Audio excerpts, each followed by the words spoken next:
Hi, I'm Greg Hain, and I help commercial roofing contractors build more profitable service departments. This is Ask Greg About Service, where I answer the questions that you have asked me to help you grow your service business. And the question that I have here is from Tony. I don't know if Tony is a guy or a gal, but it's a great question. And he or she says, do you have a suggestion for how to get the field staff to implement new procedures? What we find in the office is it's hard to get the details we need from the field people in order to successfully communicate with the customer. Believe that. And the other part of this is, in our industry, language barrier may be an issue. Absolutely. We haven't trained properly on tablets. Okay, so Tori, part of it you answer with your last statement. You haven't trained properly on tablets, and you need to.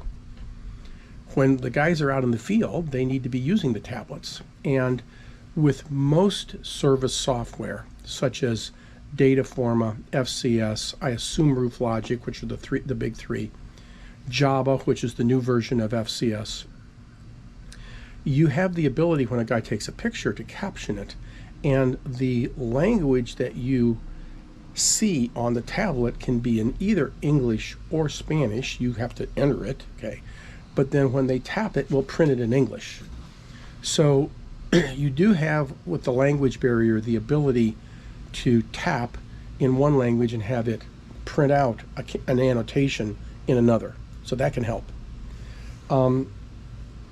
But I think that when it comes to getting buy-in, one of the things that you need to understand is that service is not about fixing roofs. And your roof techs do that all day long, and they think that's their job. And their job is not to fix roofs. It isn't. It is to go out there and figure out how the water is getting in the building, fix it if they can, and then communicate what they did in such a way that you in the office can communicate that to a customer without there having to be 40 phone calls. And if that is not working, either A, you have not trained them well enough, or B, they don't care. And if they don't care and you want to build a great service organization, you have to get rid of them. And for the people that say, yes, but the good people are hard to find, listen. If you're doing a production job, 100,000 square foot TPO, and you have a production crew out there, and when they weld that roof up, it's all cold welds, and you have to go out there and strip that thing in, that's going to cost a pile of money, and it's going to burn. And when I talk to roofers about this, I say, how many times are you going to let a crew go out there and do a crappy job before you just can't afford it anymore? And they say, one time. Same thing on the service side. If your guys are turning in crappy paperwork, it's the same thing as doing crappy welding on a project.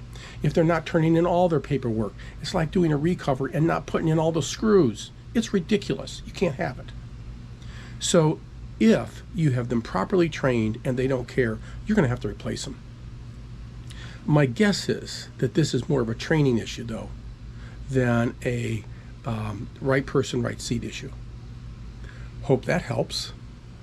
See you next time. If you would like to have one of your questions answered, please go to askgregaboutservice.com and submit your question there.